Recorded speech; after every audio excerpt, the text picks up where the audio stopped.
This is how to derive this formula that gives you the average y value of some function.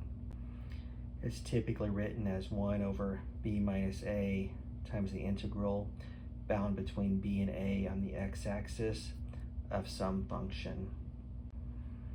I've seen this formula used in some YouTube videos, but I haven't seen it derived yet. So perhaps the derivation is taught in Calc 2 or 3, but I haven't seen it online, so I figured it out and I'm showing it here.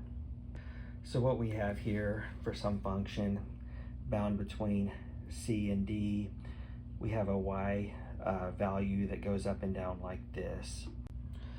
We want the average y value, which is represented by this solid line. By turning this into a rectangle, we can get the area, which is determined from base times height, right here. Base times height equals area. That means area divided by base will give you height. And area over base is the same thing as 1 over b times area. Right there gives you the height. The area under a curve is determined by the integral of the function.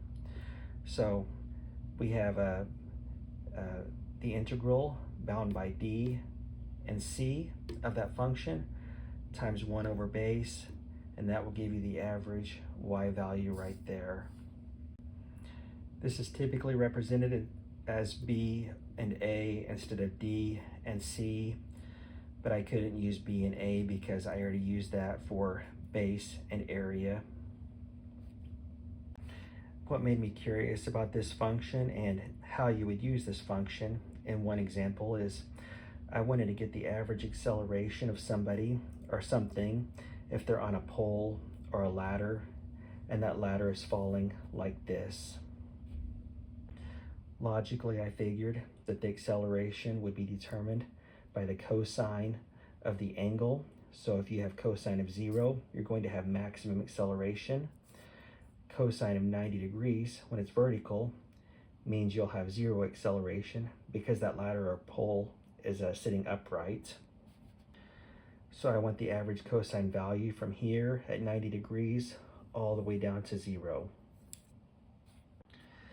One method was I took an average cosine value. So I took the cosine of 0 plus the cosine of 5 plus the cosine of 10 all the way up to 90.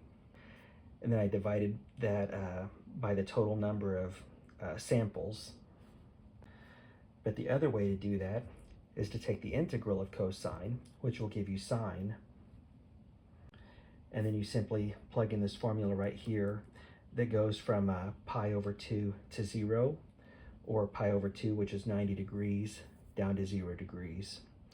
So I'm going to do a reshoot on that falling with a pole video because it wasn't great. So you can see it if you're interested, and that's it.